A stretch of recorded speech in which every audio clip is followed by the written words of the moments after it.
You know what time it is. It's time for the Voice of Wrestling right here on voiceofwrestling.net and, of course, Fight TV. I'm your host, Chris Cash, alongside Nick Paglino, and we are officially back. And I'm excited about it because we've got plenty to talk about.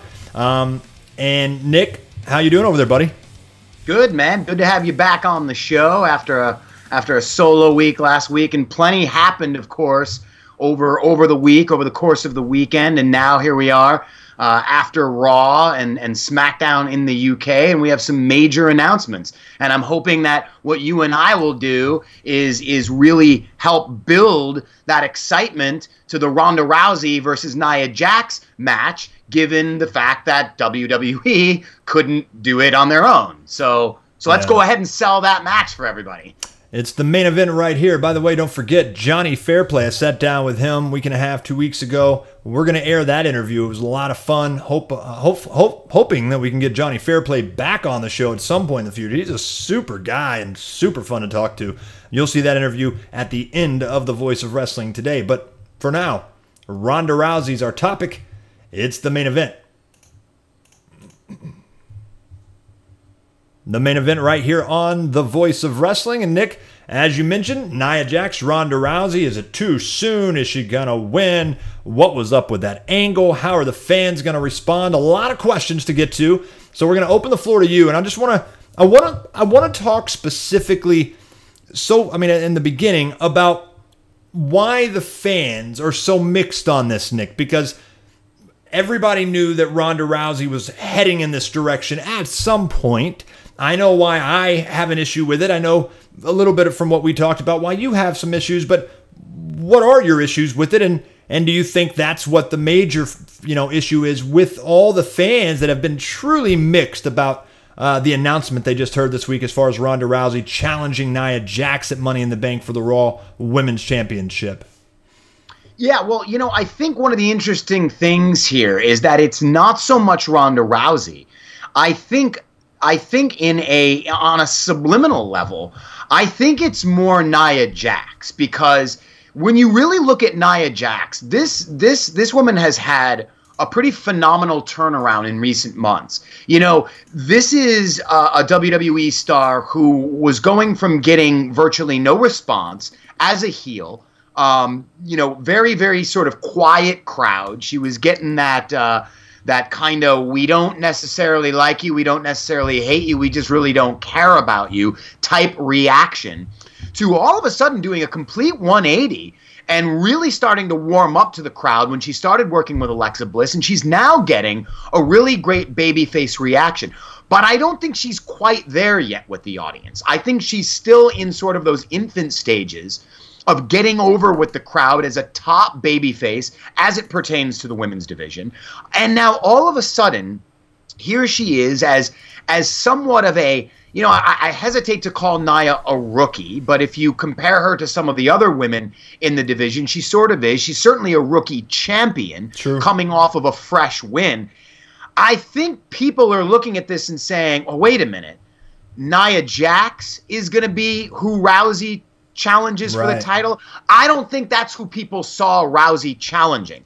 I think people saw the trajectory here as Ronda Rousey going through 4 or 5 women in the WWE women's division and then getting to that match against a top name like a Charlotte Flair or an Asuka or maybe even a Sasha Banks, a more established top talent in the women's division. And suddenly it's against Nia Jax. So I think it's a combination of the fact that the announcement came out of left field.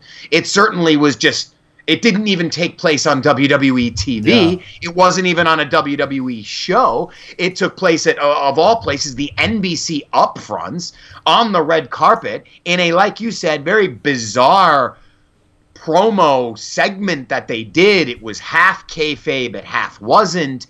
So they hit you with this odd delivery of the announcement, and it is rather quick, and it's against Nia Jax. So I think when you put all those ingredients together, you are baking yourself a very confused pie. And I think that's the reason why people don't necessarily know how to react to this.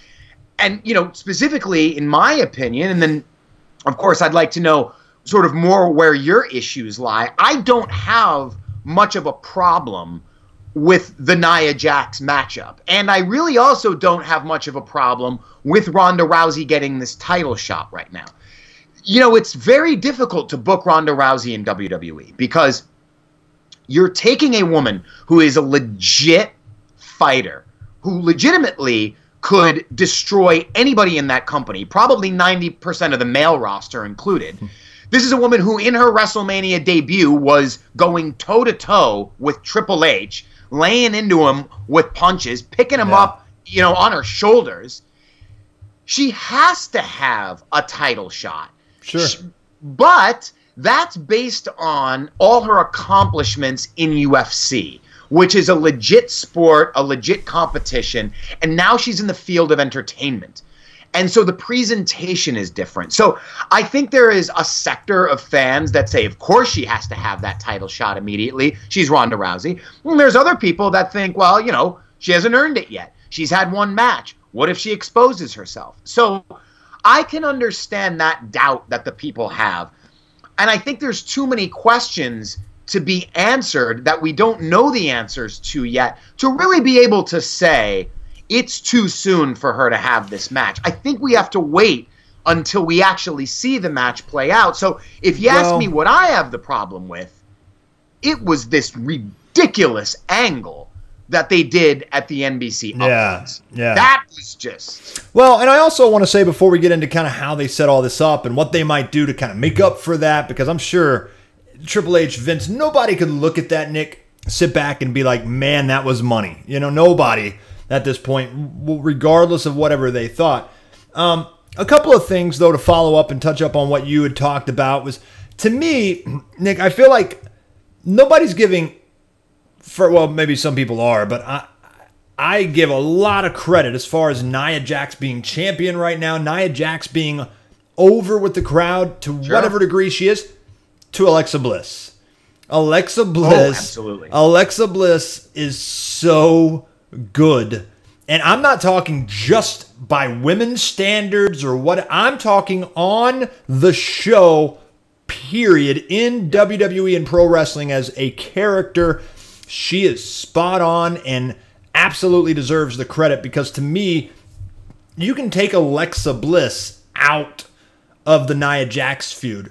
I think taking Nia Jax out of that feud, though, right now really has her stumbling. And then you throw her into this with Ronda Rousey, and nobody expected that. I didn't even think that Alexa Bliss, Nia Jax was finished. So here we are now going into a matchup that, unfortunately, I just don't think people, look, again, just like you mentioned, people don't hate her, but people don't love Nia Jax as champion right now. Yeah, I think they're you know, she's progressing. Yes. She's doing everything she's supposed to be doing. 100%. She's getting there. And like you said, Alexa Bliss is helping her get there tremendously. And as far as I'm concerned, that feud's not finished. Yeah. That should continue to go. So it's almost like, you know, taking a swimmer who has just learned how to do the freestyle, just barely getting their footing in the freestyle, and all of a sudden throwing them into an Olympic race. Yeah. She's not ready for that yet. Well, and I will also say that I don't think there's a reason why, and I'll get into that. And I don't think fans, as you mentioned that, I don't think fans think it's too early because you mentioned the whole she hasn't earned it yet. Like, I don't look at it that way. I think she could be exposed. It's not necessarily an earning. I think I don't know that she's ready. Yes. Look, she had Alexa Bliss as the sort of, if you want to call her, veteran that was kind of carrying her along in that feud. I'm not necessarily sure she's ready to get in the ring with someone else who, remember, is even greener than she is. Yeah, I think Nia Jax, as Ronda Rousey might be, right, she's still brand new at this. You are risking a lot putting these two in the ring together and seeing what can happen. Yeah. Something like a Natalya, a Mickie James, a Sasha Banks, a Charlotte, that is who could potentially carry Ronda in a singles match right now. I don't know if Nia is the one that can do that right now. Well, and not because she hasn't earned it, but just technically, I don't know if it can happen. Well, and also keep in mind, I mean, Nia Jax has only been wrestling for a little over a year, maybe, or somewhere around the year range. You know, again, she's a relative newcomer. Sure, and here's the thing. I mean, you know, their body styles, their everything. Like Ronda and Nia both would benefit tremendously working with kind of smaller girls, probably, or at least, you know, medium size, to the point where they can throw them around, do a lot of bumps because they're the authority in the match. So I'm really curious to how that. I'm not as concerned about the match, Nick, as I am about the storytelling, but I am a little. I do agree with you. I think that if there is a risk here, it's putting her in a one-on-one main event title match so soon could expose her. But it could also expose Nia too, which I don't think is a great plan either. Well, you know, it also kind of depends on how far they want to go with this feud, because another one of the reasons why, you know, people were freaking out and reacting to this was like, you know, and like you said at the top of the main event segment, you know, does she win? Does she lose? I'm not concerned with that. There are a million ways they can book this thing to protect both women from a storyline standpoint. You know, you still have Alexa Bliss there. You've got the Mickie James thing going on. You've got Natalya going on. There's no way this thing ends clean. Nia Jax is not pinning Rousey, and Rousey's not pinning Nia Jax. You're probably going to see all sorts of interference. You're going to get a DQ finish. It may even lead to potentially Ronda Rousey tagging with Nia Jax against maybe Alexa Bliss and Mickie James for a little while. I think the idea here is, you know, not so much to focus on what's going to happen in this match, because there are so many ways just like at WrestleMania, there were so many different ways they could book this to really sort of protect everybody that needed to be protected, and they did that. Sure. They did a great job with that, and I think they can do the same thing here in the match with Nia Jax. So, again, like you say, I'm not worried so much about that match. I guess I'm worried and I'm complaining about the reason why they did all of this. And to me, you've got Ronda Rousey facing Mickie James in singles matches in the European tour. That's going to be happening. You've got this great feud that's still pretty much going on with Nia and Alexa. This 180 announcement of Nia versus Ronda Rousey tells me that the only reason why WWE did this was so they could steal the headlines at the NBC upfronts. I think their hope was the talk of the town, the talk of the NBC upfronts was going to be, oh my God, not, you know, Ronda Rousey title match at Money in the Bank, and it was going to be plastered all over mainstream news, and ESPN was going to get it. Well, hey, they did a thing on Raw where they showed you the, you know, Forbes and Bleacher Report and the different mainstream outlets. But, you know, I'll tell you what, it was Forbes and Bleacher Report. You weren't getting those top mega outlets, you know, like the Entertainment Weekly or the Access Hollywood or the, you know, or even NBC's affiliates. You know, I don't think they got the media attention out of this that they wanted. And to me, that's the only reason why they did this. They pulled the plug at the upfronts because they wanted to have that be a major to-do at that, you know, at that event. You know, and then, of course, you had Stephanie McMahon, who was doing her speech, and she included a lot of talk about the women's revolution. So I think the idea there was to have the women's revolution make a giant statement at the NBC upfronts, and that statement was Ronda Rousey challenging for her first title in WWE. And honestly, Chris, and I'll ask you this, I don't think it was as big of a success as they hoped it would be. I really hope, from a media standpoint, I hope that they weren't as short-sighted. And I agree with you and add to it. I think that they probably did it for those reasons, for that specific event. Obviously, it's a press getter, but I think also I'd like to give WWE credit to the point that they're not so short-sighted and they understand that having the title on her would have a very similar effect to what it's been with Brock Lesnar having the title and stuff, especially when he first came over from UFC. I feel like, you know, the comparison is absolutely there. In fact, I'd almost say that Ronda Rousey, as far as her return or her debut, will debut as a full-time active wrestler, probably got as much headlines, if not more, most likely more, than Brock ever thought to get. And so for me, I feel like they understand that. And I also feel like, and I'll throw this in there, that there's a possibility this does kind of show WWE's hand toward Nia Jax as champion. Like, it would be a lot easier in my mind for them to delay this, which, Nick, I think is why you're spot on with the fact that this event really is the reason they did that and did it in that fashion, at that place, at that time.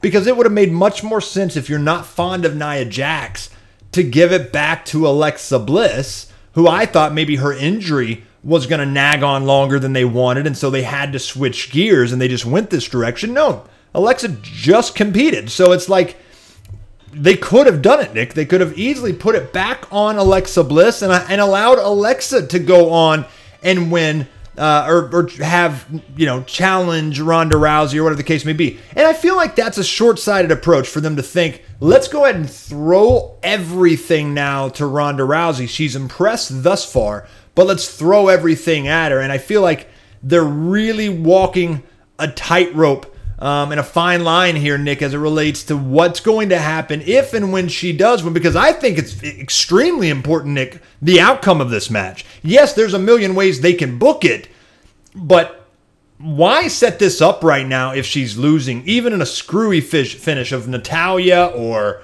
whatever you want to say, a cash-in with Money in the Bank potentially, who's going to be there earlier that night. We know Alexa's in there. Alexa could win it, come out and cash in the middle of the match. Maybe it just doesn't continue. There's a lot of ways you could do that, and I'd be okay more with that versus Ronda winning it and then immediately losing it, or Ronda losing the actual match, and I don't think it's good for Nia Jax. So there's a lot of ways to book this, but to me, there's a lot of wrong ways to book it as well, and I'm really interested, Nick. They want her as the cash cow, especially when Brock's not available as much as he's not available. It makes a lot of sense, but I think when we look at this, I didn't mind all of it. I think they still have plenty of time, but it's kind of babyface versus babyface, Nick. The setup was awful. It was a flop. Oh. And I think when we look back at this, if they don't really find a way to make this, like, to change the tide of the story very quickly, like, it's just going to be kind of a bust and a black mark on a very good Ronda Rousey WWE full-time career up to this point. Yeah, I mean, I couldn't agree with you more completely, except for the idea that, and I don't necessarily know if this is what you were insinuating, that in order for her to be that cash cow, I don't know that she has to be the champion right now. Now, again, it is difficult to book her, because what do you do with her? I mean, she is Ronda Rousey. You have to treat her like a main event. So how do you book her in a singles match, let's say, against Natalya, right, and have that feel like a main event? Yeah, it doesn't. It's very hard to do that. I think that's the purpose. I think that's the purpose of the title, though. I really do. I mean, potentially. Potentially that's why they feel that the title needs to be on the line here. But, again, Chris, let's say, for some miraculous reason, she does win the title at Money in the Bank. Where does Ronda Rousey go from here? Does she get screwed at the next pay-per-view and lose the title, and then she's kind of back to being that non-champion that's got to work her way back up? I'm afraid that giving her the title so soon is not going to give her much of a storyline arc. But we'll see. We'll see how WWE books this. I think it's going to be, like you said, very important and very interesting, to say the very least, how we're going to see this type of singles match play out at Money in the Bank. But what we do know is what we saw on Monday. And I'm still reacting. We can react to the singles match when it happens. I'm still reacting to how horrible and dreadful that setup was. Yeah, no, it was bad. This company is so afraid of kayfabe. And I know that in 2018, that's probably a ridiculous statement to make because kayfabe is dead. But when you look at that segment, I mean, it was so unbelievable how you've got Rousey sitting there doing this, you know, non-kayfabe interview where she's talking about, you know, being in WWE and, you know, being part of the women's revolution. That Charlotte's there and they do the woo and they're having a good old time. And then Nia Jax come over and she's smiling and they're the three best friends that have ever lived and they're having a great time. Then all of a sudden, Nia goes into this kayfabe character where it's, you know, but can you do this with the title? And, you know, if I'm going to be the best, then I want to face you. And as she's saying this, and all of a sudden, Rousey goes into her character, which is the, you know, the mean Rousey face that she makes. And they do this 45-second ridiculous thing where they're now suddenly in character and they're opponents. And they, you know, and then Ronda Rousey says she doesn't want a title shot, which is absurd. And that made her look so weak to sit there and reject a title shot. I'm not ready yet. I mean, I don't know what competitor in any sport says I'm not ready yet. You know, I just don't see it. That just, to me, made her look very weak.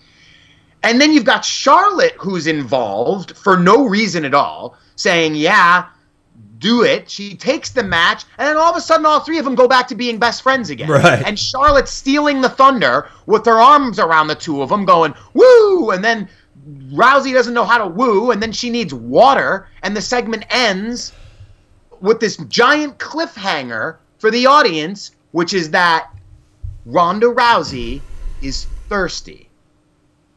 I think, Nick, it was horrible. I mean, it was. And for anyone that wants to argue with me about, oh well, kayfabe's dead and they don't do kayfabe anymore. Well, they did. They kayfabed 1 minute of that, and then they broke out of that character and that kayfabe, and they went back to being the women's revolution, and they're all in this together, and they're all best friends. How is this? Why do I want to watch these two fight? I think, to be honest, they really just, they had to have just assumed that they did not need some amazing announcement, amazing standoff on a Monday Night Raw type of segment in order to build this match to be a big deal by the time the pay-per-view gets here. That's the only thing I can think of, because... Well, then you know what? Then Ronda Rousey should just stay home every week. Right. And they'll do a thing where she's live via satellite sitting on her couch watching Raw, and someone calls her on the phone and says, hey, you want a title shot next week? And she says, I don't know. I'm hungry. I might eat first.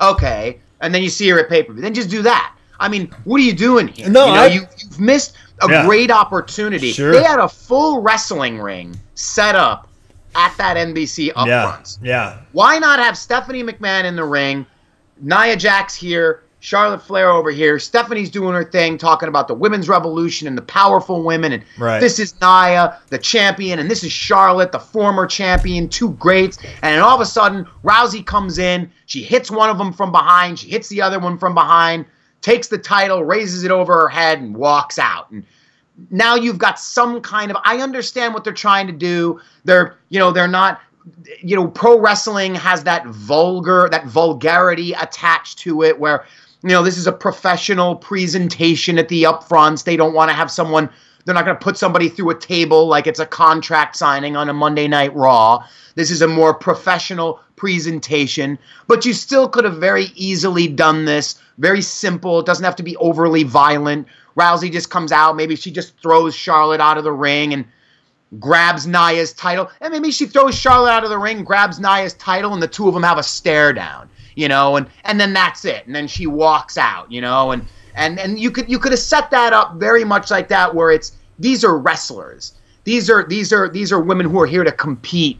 And that sells your match, and that gets your viewers and people watching interested in the fight, as opposed to what I was more interested in when I watched that video. Like what I'm dying to know right now after I saw that setup? What? Did she get her water? I mean, did someone give this poor woman a glass of water? And did it help her? Is she sitting at, is she still at the upfronts at Radio City right now going, please, right. I can't need what, Did it that's help what her? I'm left. Right. Did it help they her? Hyped up a fight between her and a bottle of smart water, and the audience loves. Yeah, and look, I mean, I'm right there with you. I feel like WWE has to always put quality of the product first, and I don't feel like they're doing that here. Yes. Media, merch, money, all of that stuff at the end of the day, it comes after a good product. And this was them not putting their best foot forward by a long shot. And I agree with you. There's time for them to turn it around potentially. And I have my doubts about that because of where Nia Jax is at or not at in the fans' eyes.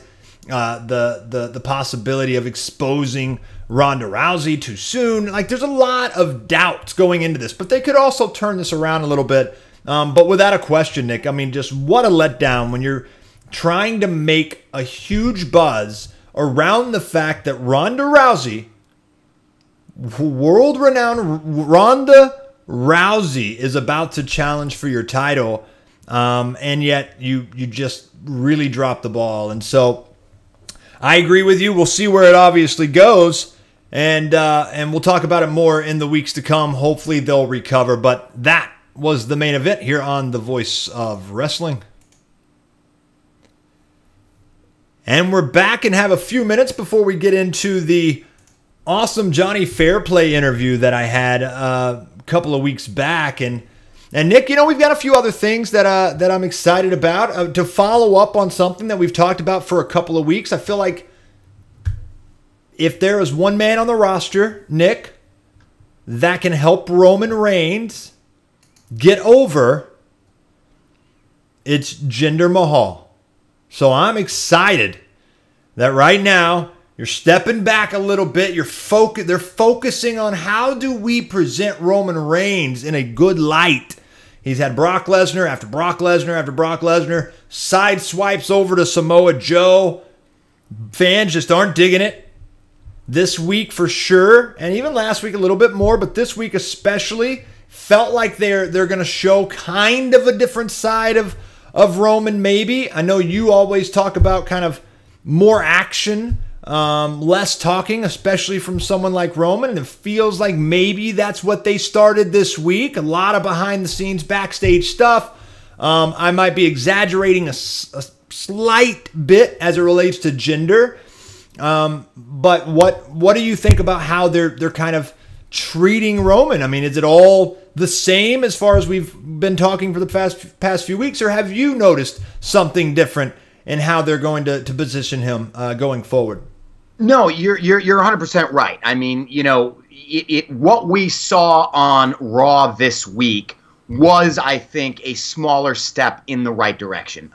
And this is all joking aside about Jinder Mahal.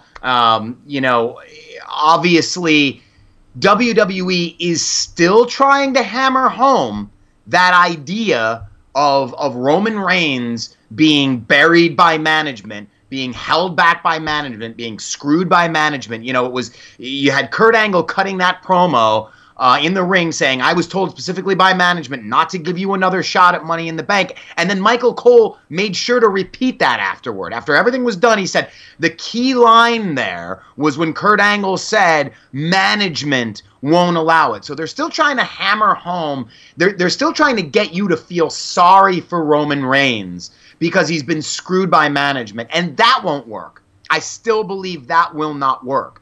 But the rest of what we saw on Raw this week, especially when he said to Kurt, you got to do what you got to do. Now I got to do what I got to do.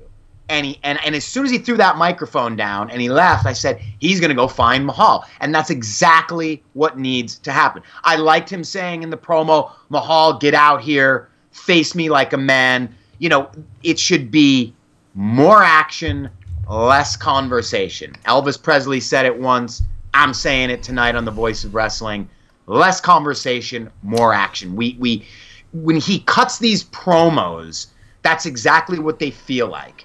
They feel like promos. Yeah. You can see the words on the page. Right. You know, it's like you might as well just hold up a script and let me just read the words myself. But sure, when he's in action, when he's getting physical, that's when he's impressive. And I really liked it. I really also like, most of the time when they run these kinds of angles, it's like, you know, he did that first attack, and then that would be it. they would make the announcement, that Mahal can't be in the match. But I like that they did a second one. I like that Mahal, he was in the trainer's room and he got patched up and, okay, I'm going to overcome the odds and I'm going to do this. And he comes out only to get destroyed again. I mean, destroyed, I guess, I don't know. What was he put through? Like a piece of plywood, or not even plywood. It was like the sheetrock almost. It was just something that they put there. Yeah. I mean, it wasn't there, when they got there. Right, because there's a hallway behind it. Yeah. Right. There's a hallway behind a piece of board. Right. It's like one of those secret rooms where, like, you pull the book on the library shelf and the door opens up and it's like, oh, there's the rest of the room. Like, you just put this thing here. So that was ridiculous. I mean, look, there was a lot of illogic in that segment, and it is worth discussing briefly because, like you said, I think you hit it right on the head when you said the quality of your product has to come first. Sure. When Roman Reigns exited the ring to go find Jinder Mahal, why did it take him 35 seconds to find? What was Jinder Mahal? Why was he standing right there? Right. What was he doing? Was he waiting in line to go to the bathroom? Was he waiting to get a hot dog? I know. He was getting Ronda Rousey some water. A bottle of water. Yeah. Like, why did he encounter him so quickly? It's a little logic thing that someone in production, I'm surprised, maybe someone did, and they just said, forget about it, nobody will notice. But it's little things like that. Like, he should have gone to the back. I liked him asking the guys, where's Jinder? Where's Jinder? You don't know. Maybe he grabs a guy and knocks him out because he's frustrated. Where's Jinder? They go to commercial break. They come back. Maybe they're in the middle of a match, and all of a sudden, oh my God, we're receiving word, something's going on in the back. You cut to the back, and it feels more spontaneous. He found him. But it's like, he was right there, and he's in his ring gear, Jinder, I mean, that would have been great to see him bust into Jinder's dressing room while Jinder's getting dressed and catches him off guard. That would have just been more realistic, more spontaneous. So there were logic things like that, the fake wall sitting there. But putting all that stuff aside, because I don't want to dwell on wrestling logic for hours and hours. Otherwise, I'll just, right here on the air. But, I do like the fact that Roman Reigns was represented on Raw this week in an action capacity, in a physical capacity, and not in a verbal capacity. And that's where I think he needs to go. And you know what? Is Jinder the guy that's going to take him there? I really don't know. I feel like right now, Jinder kind of gets more of that we don't really care about you reaction other than that top heel reaction. But you know what, though, Chris? Jinder may be the guy because if you put Roman Reigns in the ring with top heels, the Samoa Joes, the Kevin Owens, the Sami Zayns, those guys are going to get cheered because those are the kinds of heels that at the end of the day, WWE fans actually really love them. It's like when Randy Orton was the maniac Viper, and the Legend Killer. You hated him, but you loved him. Jinder doesn't get that kind of reaction. So I think WWE management knows that Jinder is the kind of guy that the audience really doesn't actually like that much. So Roman Reigns has that potential of getting over a little bit more, especially if he can emphasize the physicality. So you know what? I think Jinder Mahal might be the more I think about it, Jinder might be a very good pairing for him right now. I really knew you would come around, buddy. I'm happy for you, and listen to me. It's been a lonely ride up here on the Jinder bandwagon, buddy. Yeah, all right. Hop on, grab my hand, Nick. I'm pulling you up. And we're gonna go on a ride with the modern day Maharaja. Let's talk real quick before we get out of here. And of course, I'm gonna sat down with Jonny Fairplay, talked a lot of stuff. TNA, WWE, NXT. He follows it all, so he's a good guy to talk to. But Nick, before we know some things now after this week, there have been a few things coming up. I mean, some random things, but we know Money in the Bank, which I get excited about. Money in the Bank. I really like Money in the Bank.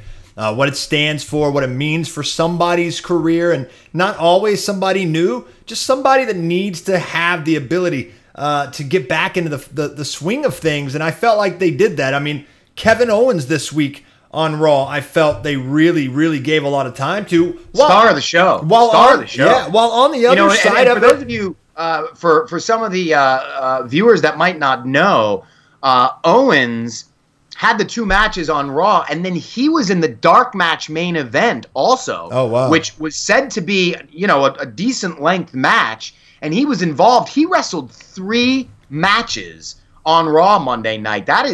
And he was impressive throughout the show. And kudos to him. He is the MVP of this wrestling week. That Seth Rollins match was phenomenal. And this guy is just... And then to bring him back out, give him the opportunity to qualify, which he does, and I thought was the right reaction. On the other side, you've got Sami Zayn now starting something up with Bobby Lashley, who desperately needs anything to go his way. And now they're going in a weird route with the sisters. I don't know. Are these going to be kayfabe sisters, Nick?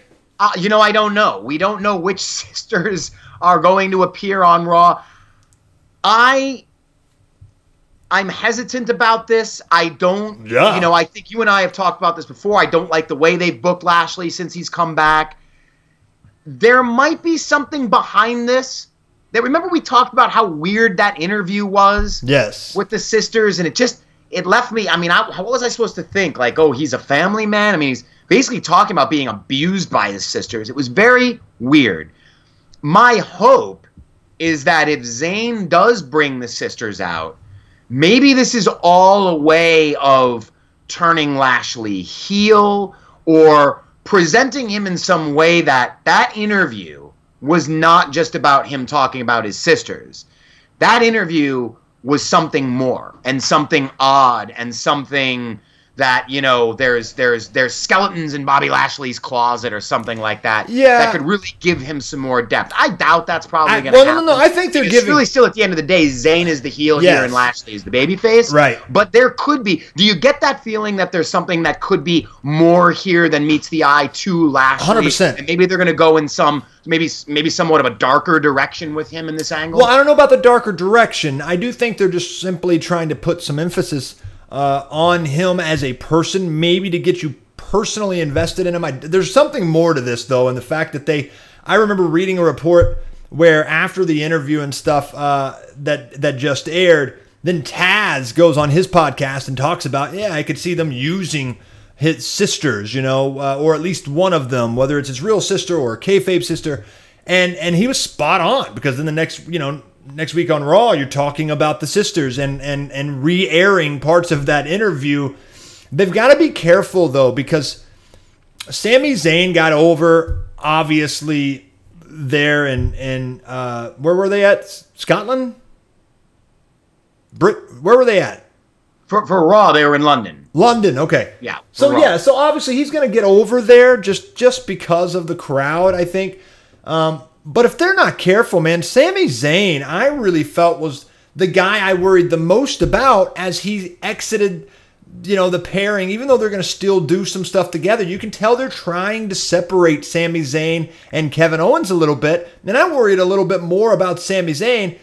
I don't know that they're turning Bobby heel. I don't think that's on their mind, Nick. But if they're not careful, Sami Zayn's going to outshine him every week.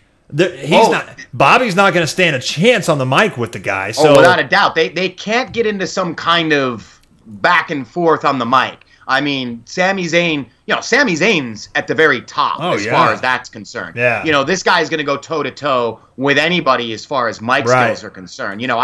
I'd worry about him up against John Cena. He's that good on the mic as far as I'm concerned. So. And I think WWE knows this. Honestly, I think that's probably why they're involving the sisters, is because, they may feel like they can't get that out of Lashley himself. So they may use the sisters. They may use Sami Zayn bullying the sisters and harassing the sisters and telling the sisters that Lashley's a liar and then that just kind of coaxes Lashley out and Lashley just beats the crap out of him. That could be the way that they're gonna connect Lashley to the crowd. I would think they're smarter than to have the two of them in the ring going back and forth. And I think it's got to be a kayfabe sister at this point, or sisters. I feel like maybe not all three of them, but one of them sticks around and you have some sort of manager type role, as Taz alluded to. I think that's a good route maybe. Bobby's never been a great talker. He just looks the part. He is athletic, and they do need to do something, so I'm really curious to where that goes. Before we get out of here, though, Nick, and then, of course, air the Jonny Fairplay interview, run down what we know after this week's Raw and SmackDown as far as the Money in the Bank qualifiers now. We're getting close to knowing pretty much everybody, so, of course, we'll be able to make predictions and stuff, I guess, real soon. But what's the update? And then we'll just kind of talk about who stands out to us real quick as far as early favorites maybe. Well, it's hard to tell on the women's front right now. There's only 4 names that are confirmed, and that is, of course, after SmackDown this week. From London, we now know that the the women's side of Money in the Bank is going to feature Charlotte Flair versus Alexa Bliss versus Ember Moon versus Becky Lynch. There are still 4 more names that are going to be added to that match, so I think it is premature, I think, to start talking about that match. But on the men's side of things, we do know that it's Braun Strowman, Finn Balor, The Miz, Rusev, Kevin Owens, Bobby Roode, a member of the New Day, and then one more name to be announced. And of those names that I just read out, anybody stand out to you as an early favorite? Yeah, of course. I mean, you've got Braun, obviously. I think Kevin Owens, after this week, I wouldn't be surprised if they're really trying to do something with him, but I'm going to probably count him out for the reason that I don't think, yes, I could see them doing more with him, but I'm not sure they feel like he's looking forward to the main event guy, but he's also a perfect guy for the Money in the Bank. The whole angle around the Money in the Bank is you come out. Normally they put it on heels in a lot of ways, a lot of times, right, so they can come out and steal a victory. And Kevin Owens would be perfect having the Money in the Bank, talking about it in interviews. So I'm not going to take him off the table. I think he, without a question, could do it. And of course, Braun, who they did find a way to give him a pretty big loss on Raw this week in a tag match, which again is something that you don't see. And from a Dolph Ziggler, as a Dolph Ziggler fan, I was happy to see him and McIntyre win, although I don't think they're doing much with them, or they have a lot in the cards for those guys, and they're really more like a tag team, kind of on equal parts. So it's not like a bodyguard role, which I would have rather maybe seen. But either way, Braun obviously stands out. And I do think we could probably call the winner on the women's side. I honestly do. I think it's got to be Alexa Bliss or Charlotte. It would not surprise me if Charlotte wins, give her some momentum back, and maybe challenge way in advance for WrestleMania against Ronda Rousey. Wouldn't surprise me. We know that's where they're headed. Give them plenty of time to build up, especially if it's still on the table that it might be the main event at WrestleMania next year. So they need some time to work that in. And why not maybe go that direction? But on the other side, I don't think Finn Balor, I don't think Bobby Roode, damn sure don't think a New Day participant. I really like Kevin Owens' chances so far, and I like Braun's as well. You know, I'm going to disagree with you in a couple regards. As far as the women go, I love the idea of Charlotte making that match a year in advance. And that's probably the only way in which I would want to see Charlotte win Money in the Bank. For me, I tend to look at winners of these kinds of matches, like Money in the Bank, the Royal Rumble. I look at it more as to who needs that. And to me, a Charlotte Flair does not need that. A Braun Strowman does not need that. Even a Kevin Owens doesn't need a Money in the Bank briefcase. They're doing a lot from week to week on Raw and SmackDown, respectively, where they're being showcased in that main event sort of player. Kevin Owens is kind of that upper mid main event guy. He's kind of swinging back and forth. Braun Strowman's more of a main event guy. Charlotte Flair, of course, is a main event player in the women's division. So I don't feel like they need that briefcase. In the case of Charlotte Flair, though, if you're going to give her the briefcase and she doesn't really need it, I think it would be phenomenal for her to win at Money in the Bank and literally the same night when she picks up the microphone and she says, I am. And I think John Cena did this before, right? Didn't he say He announced when he was going to cash in, right? I don't think he did it a whole year before. No. Right? I think he announced. I think he announced pretty fast that he was going to challenge CM Punk. Right.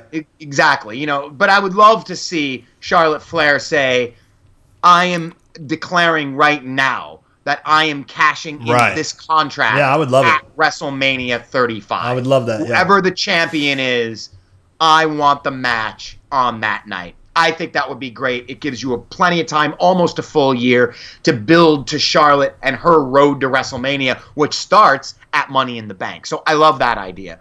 On the men's side of things, again, I don't think a Strowman needs it. I don't think a Kevin Owens needs it. That's not to say that I'd be upset if they had it. I don't really even think The Miz needs it. I think The Miz has had a lot of lengthy title runs with the IC title and everything. I think he could do without prizes right now. To me, really, Finn Balor is a guy that could really use Money in the Bank. I'd love to see him have that. And I think Rusev is a guy that really needs Money in the Bank. And I'd love to see him win it. I think Rusev could do a lot of really great, funny stuff. Lana actually is going to have a qualifying match on SmackDown next week. And if she qualifies, and she cut a promo at the SmackDown taping saying that if she qualifies, then and she wins, and if Rusev wins, they could be the first ever Mr. and Mrs. Money in the Bank. That would be a great storyline.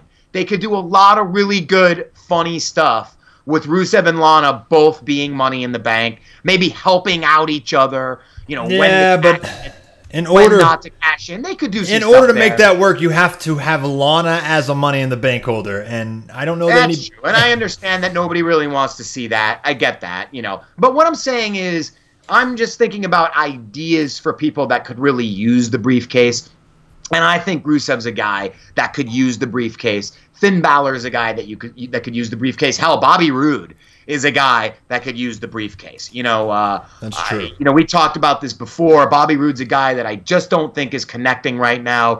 Other than his entrance, he's an entrance. Yeah. Right now he's really not connecting on a deeper level than the entrance. But really, if I had to name one guy right now, my early pick for Money in the Bank, I'm going to go with Finn Balor. I think he needs it. Guys, we want to know what you think, who you think might win, so please leave us a comment, of course, in the comments section below of wherever you're watching this. And then, of course, tune in next week as we've got plenty more coming at you as we head into Money in the Bank. Ronda Rousey, we talked about at link at the top of the show. Want to know what you think about the build-up going forward, just the overall idea of that match. So leave us some comments, hit us up, and let us know. Want to thank, obviously, Fight TV again. Please go check them out. We air there every Wednesday, so download the app, FITE, and check them out at fight.tv. Also, check out voiceofwrestling.net for all of our shows, some great news and editorials by myself, Bryant Burns, and Bill Thompson. And then, of course, ProWrestling.com, where Nick resides with a huge team covering all the latest breaking news every single day, ProWrestling.com. But in the meantime, for Nick Paglino, I'm Chris Cash. This was The Voice of Wrestling. We will see you next week. But in the meantime, don't go anywhere, because I'm talking with Jonny Fairplay right after this.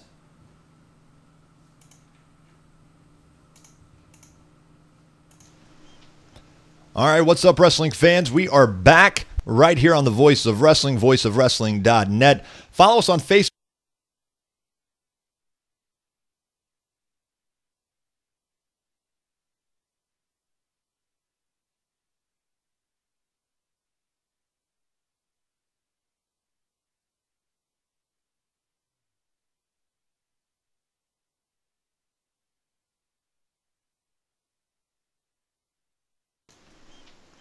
All right, what's up, wrestling fans? We are back right here on The Voice of Wrestling, voiceofwrestling.net. Follow us on Facebook, by the way, and let us know in the comments section what you think about this next guest.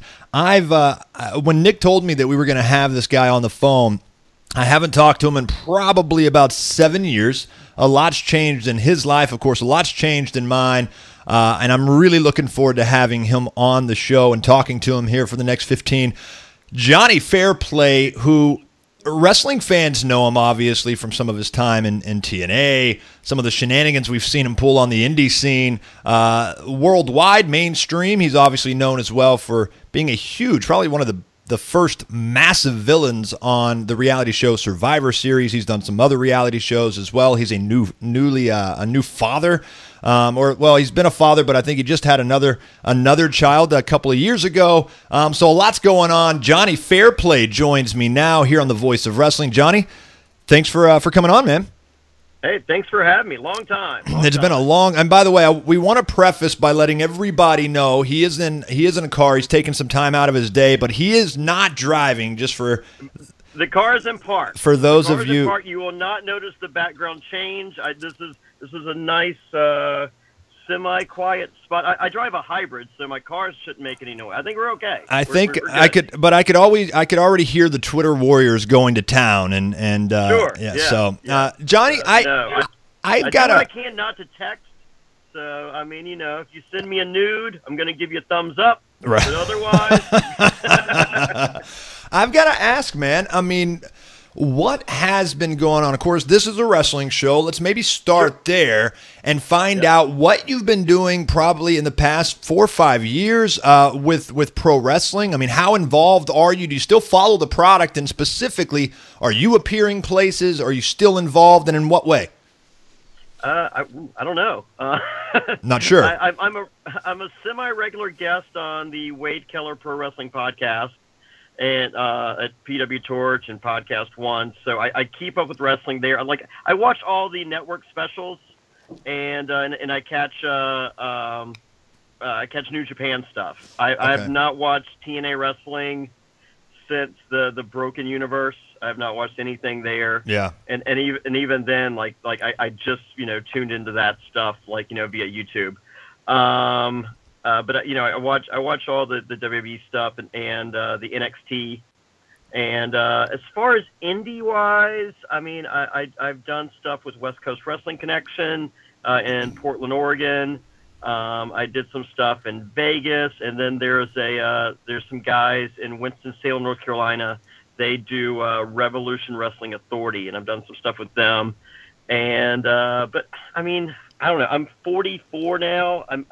Athletically, I'm about in the best shape I've ever been in. I'm a year and a half sober. I run 3 to 10 miles about every other day. But taking bumps hurts. So, yeah, no kidding.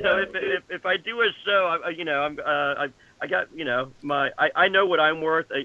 I start filming a $2.6 million movie in August. Wow. And there's a couple names in wrestling that you've heard of that'll be a part of that. So that's kind of cool. So, but I mean, I pick and choose. I have a 10-year-old daughter, Piper, and I have an 11-month-old daughter, Madeline. Yeah, that's so, awesome. So, for me to leave the house, it takes a minute. It costs money. Yeah, you're going to get what you're worth. And now I also believe, are you just doing one podcast or are you doing two? I think one of, and people love the Bruce Pritchard, Conrad Thompson podcast that just got picked up, I believe, on the WWE Network. I think. Yeah, they're doing something else to wrestle. Were you doing something with Conrad maybe too? And then I know you're doing. Sure. I know you're doing a pro wrestling podcast as well, but I don't think it's with Conrad. Yeah, no. I was last this season Survivor Ghost Island. Last season was Survivor Triple H. Right. Hustlers, Heroes, and Healers. And for that, it was me and Conrad Thompson, and it was a shitty season. I mean, it just really sucked. So we were doing the weekly podcast, and when the season ended, he had never seen Survivor prior to doing the podcast, and he tapped out. He was just like, "This show sucks," and I wish it had been a better season because this season of Ghost Island is amazing. So, but when Conrad tapped out, I brought on Matt Kuhn. Who a lot of people that listen to the Shivani What Happened When and Something to Wrestle With, he's referred to as lazy ass Matt Kuhn. He's the least lazy guy in all of professional wrestling podcasts. He does about 8 podcasts. He does the Dutch Mantel podcast, Why It Ended with Robbie E. He has the podcast with me. He was producing Medusa and Terry Runnels' podcast. I mean, the guy never stops. So, but it actually worked out in that him taking over for Conrad, he's seen every episode of Survivor. So we do a podcast called Survivor NSFW. That's not safe for work. And you can find it at survivornsfw.com. Awesome. And on this season of Survivor Ghost Island, they're bringing back stuff from previous seasons, like the fucking stick that was confused to be an idol, right. James's 2 idol. And so with all these callbacks, it's actually better that Matt Kuhn is a part of it versus Conrad, sure. because he remembers he remembers what happened originally.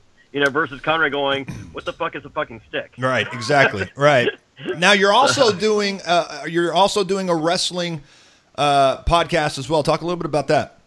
Sure. We just started. We're on week 2 of the Botch Along, and it's basically a companion piece for the WWE Network, where we watch some of the worst wrestling pay-per-views or specials. We try to pick some of the lower time ones.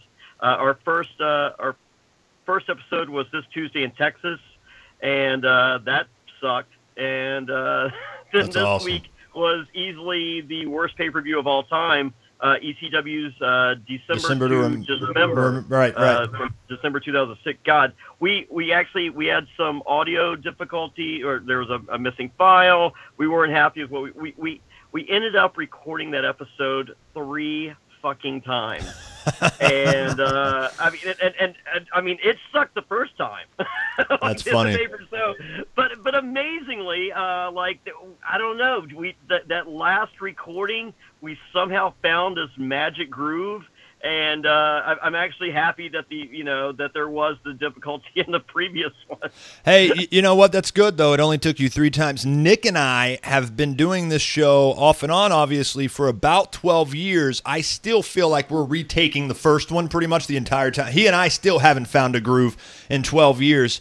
But no, that's good, man. And you know what? I did not realize, I don't think I knew who this Matt Kuhn guy was. I respect anybody that does podcasting, though, that produces podcasting this day and age, because it's always a tough gig. And knowing he's behind all, we just had Robbie E on the show a few weeks ago, and I loved his podcast. So I'm gonna have to go check out y'all's now, because this guy Matt seems to have a pretty good handle on things. He comes up with ideas that are not just typical Talking Heads podcast. There's a gimmick or a theme behind it, which makes it at least different than everything else out there. So I recommend everybody go check that out, and that sounds really good.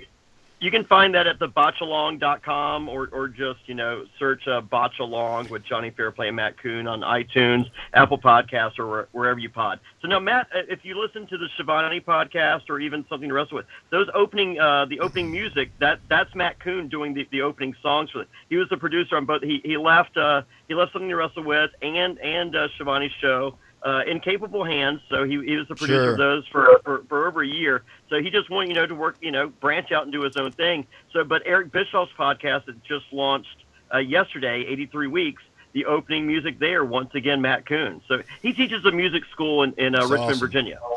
Well, it sounds like then if you guys are kind of doing some nostalgia type of shows, maybe you don't get the opportunity to talk a little bit about some of the current wrestling. So let's talk a little bit about what you told me off the air earlier, that you still follow NXT, you still follow WWE. So I want to talk a little bit about their product. But before we do that, just give me kind of your overall thoughts at this point, having been a part of the company, obviously new ownership and everything like that, but TNA or Impact Wrestling, where do you think they stand in the grand scheme of things? Obviously, they're still around, which is really surprising, because even though we've thought they were on their last life for many, many years now, they've always been able to be semi-relevant, making news somewhere. Nowadays, though, you don't hear a lot about them on Pop TV. I don't even get that channel for whatever reason. So just being a part of that company for the couple of years that you were, just looking back now, and then, of course, thinking about where they're at now, Johnny, what do you think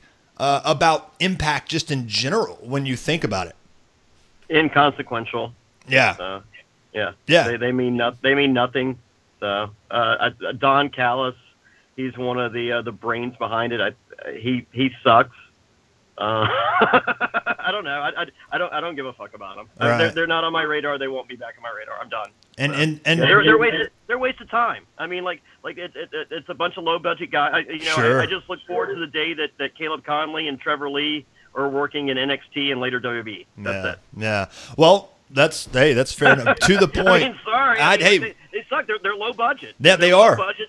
They're antiquated ideas. And as I said, like Don Callis, the brains behind the operation right now. I mean, that motherfucker never got over. Like, he wanted to be a wrestler, never got over as a fucking wrestler. Wanted to be a manager. He did everything possible to outshadow the guy that he supposedly managed in every single circumstance, and was a shitty fucking manager. And this is the guy that you're looking to come up with ideas. Let's keep you on Impact. I just call him like a. I love it. I want you to, but there's no sympathy there in your mind. I mean, no. I mean, there's no sadness at all for a secondary. Don't give a fuck. Just don't give a. If they go away, I don't want to hear their name. I'm so done. Well, let's talk about somebody that obviously is very relevant. I know you follow NXT. Nick and I had this conversation. I'm kind of curious to your thoughts. When you watch WrestleMania weekend, I'm assuming you probably watched that weekend and saw the incredible NXT show that they put on. One of the things that I think, as just a fan and a follower of this sport, sometimes curious to your thoughts, is NXT is given so much freedom. The wrestlers are given so much freedom to go out there, put their bodies through whatever the hell they want to put themselves through. And then, of course, they get called up to WWE, and they get these restrictions, of course. Then WWE's health protocol kicks in, and they decide maybe we want to take care of these guys a little bit. For me, it kind of hurts the product a little bit because I don't know about you, but I've heard from many, many wrestling fans about how NXT was this much better than WWE's own WrestleMania. And I think when you're fans, even though it might be a small segment of those fans that follow both NXT and then, of course, the main shows, when you've got a small, very, very vocal fan base saying that about your product, regardless of how fun it is to watch these guys, and it's great for them to get their shots in NXT and eventually get called up, I think that's a problem in some ways, as it relates to what type of success they can have once they make it to the main roster. What do you think about the interesting dynamic between NXT and WrestleMania or WWE's main shows of Raw, SmackDown, of course, the big pay-per-views? Is it healthy for the business in your mind for some of these young stars? I mean, do you have an opinion on that type of dynamic between those two shows?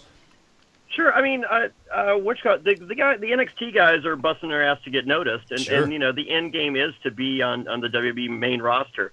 But I mean, anything that they want to do on the main roster, I don't think that they're neutered in any way. I think if Johnny Gargano and Tommaso Ciampa are on the main roster and they have a blood feud to the level that it's at, in NXT on WWE programming, they're going to do the same exact match. Like AJ's a friend of mine. I mean, like my first night in TNA, I took a spinning power bomb from AJ and got a concussion. Sure, yeah. So, but him and I still talk. We're still friends. If AJ Styles says, "Hey, me and Nakamura want to kill each other," no one's gonna. They don't care. They're cool with that. You think? I mean, the goal is to not have to kill yourself.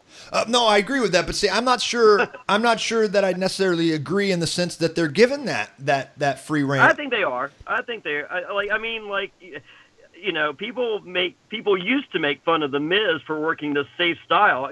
I think the Miz is the smartest guy in wrestling. Oh, I don't disagree there by any stretch. I've worked matches. I do sure. what I do. Sure.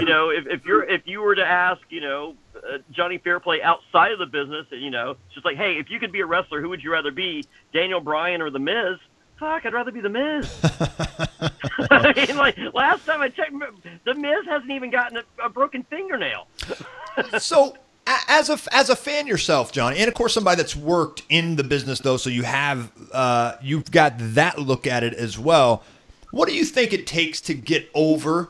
Truly over, though. I mean, in the WWE these days, because you take a guy like Roman Reigns, he's being given everything at this point to try and get over, but of course the fans, I mean, he's over in whatever way you want to say it, in my mind, whether he's being booed out of the building or whether he's being cheered by some, he's getting a huge response. But we've seen a big shift in WWE with a lot of the younger guys. AJ Styles is a perfect example of somebody that you probably wouldn't have expected to see in WWE 10 years ago. Now he's shining over there. Nakamura, a lot of these guys, Kevin Owens, Sami Zayn, getting their opportunities. What do you think, though, it takes to actually get over with a Triple H, Stephanie McMahon kind of controlled, of course, with Vince there, environment in WWE? A man bun and facial hair. The Jonny Fairplay look. I mean, I don't know. It's just working for me pretty good. Yeah, no shit. Right. It works. I don't know. I mean, I think there's plenty of people. I mean, the ratings are fine. The network subscriptions are at an all-time high. Huge. We're not even in a peak of wrestling right now, and I think everyone's doing really good from the top to the bottom of the roster. Yeah. So I mean, like, I think wrestling is cyclical. Yes, sure. That's easy for you to say. I think we have another peak coming, and when that does, it could be, a Roman Reigns heel turn that triggers that. Sure. But like look at all the money that's there now. I think it's going to be exponentially more, and I think it's going to be great. And right now, I'm not unhappy. I like watching the Eliases and the Finn Balor's and Seth Rollins. I mean, I watched Raw last night, and you have the hometown heroes of Sami Zayn and Kevin Owens. The fans want to see them in their home towns and countries respectively. But you also have Seth Rollins was about as over as it gets last night. No, he was huge. Yeah. Do you and we talked about this last week with SoCal Val. What do you think about the women and their place in wrestling these days? Obviously it's always scrubbing potatoes, peeling potatoes, scrubbing the floor, right? Barefoot and pregnant. That's their role. You got that right. That's nice. The women's revolution, though, is huge. Obviously, I was listening to Wade Keller's podcast earlier today, and he did an online poll. Who do you not who do you want, but who do you perceive is the biggest star in WWE? Is it Brock Lesnar? Is it Roman Reigns? Is it Seth Rollins? Is it AJ Styles? And number one is Ronda Rousey. That is the biggest star perceived, and that's cool. I mean, I think next year's WrestleMania is headlined by Charlotte versus Ronda Rousey. I think in New York. That's that's incredible to me, and of course, I think it's going to be a good play too, because I really, really like Charlotte as well. I think she is phenomenal, and I'm looking forward to that.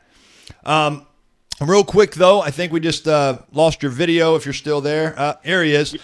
Yep. Sorry. Before we let you go though, the fans, I always pick on them a little bit myself. Of course, I'm a fan, but just having fans of my own show sometimes, and then, of course, just following the product to a point where you get these very vocal fans, diehard fans that never seem to be pleased. If you were in Vince's shoes, or if you were controlling WWE, some people talk about, you just mentioned also Roman Reigns turning heel. Of course, I talked about it earlier. A lot of people just think sometimes that's the easy fix. If you're in his shoes, how much stock do you put into the fans these days? Do you see that they've changed much over the years? And if you were Vince McMahon, do you kind of cater to that in any way, shape, or form? Do you listen to them, and how closely? How would it affect you if you were controlling the company? I wouldn't let the fans dictate what I was going to do, but at the same time, I think that Roman Reigns as the top babyface at this moment is a failed experiment. So I think he's tone deaf. He went out there last night, and yes, it's Canada, quote unquote, bizarre world, blah blah blah. But it doesn't matter. He came out and he's just I said last week that I was going to beat Roman Reigns, or I was going to beat Brock Lesnar. It's like, no, you didn't. You said you were going to come back with the belt, and you didn't do that. Right. So, and then, and the fans are, and he's just and I was cheated, and it's just I think that there's a douchebagginess to Roman Reigns, and it's not. I mean, I got a picture with the guy. I think he's a smooth looking motherfucker. I mean, I wish I was Roman Reigns. Yeah, no kidding. Like, would I like to wrestle like The Miz? Yes. Would I like to just pummel some pussy like Roman Reigns? Yes. So I mean, you know, but there is a douchebagginess. There's an air of cockiness, which is easily perceived more asshole than cool. Yeah. And so I would, sky's the limit on a fucking Roman Reigns heel run. Right, not because of the fans though in your mind, just because you see him better as a heel. Better as a heel, and then when this when you hate his fucking guts, and but there's a friend or there's a situation that's gone too fucking far, right? And then he makes the choice, looking inside, versus the arrogant, perception, and then he chooses to make that save. Then you create a hero from there. Sure. You watch NXT before. Last question for you, Yeah. Tell me if you could predict the future. Give me your thought on who's somebody to look out for. I don't want the names of the guys already established at this point, or maybe even maybe the ones that have just been called up. But you follow NXT closely. You know some of the guys out there on the circuit. Even you also follow New Japan, so you've got that advantage too of anybody that could potentially show up. But let's say in the next year.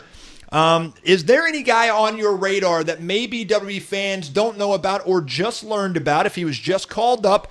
Who are you excited about? And who do you think has the most potential on the main stage if and when they get there, whether they be NXT, a New Japan guy, somebody on the indie circuit that might get the opportunity. But either way, who's going to be that next big thing that maybe fans are not seeing or just have just seen?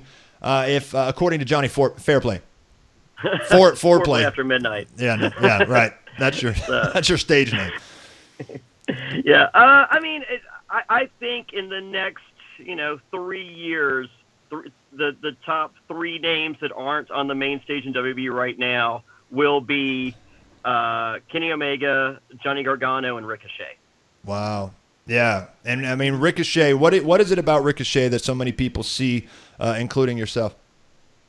I mean, he's like Ray, 16-year-old Rey Mysterio. I mean, he's got moves elevated to another level that hasn't been seen on by a broad spectrum of people, and I think he's just going to wow people just with that athleticism, and he does have the charisma that goes along with it. I mean, he has the quote unquote it factor. So he's not great on the mic, and right. But neither was Rey Mysterio. No, that's true. Rey Mysterio was as big as a star as he could possibly be.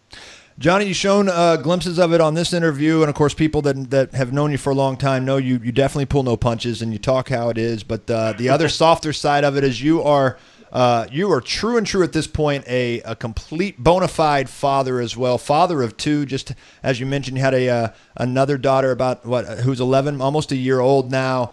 Yep.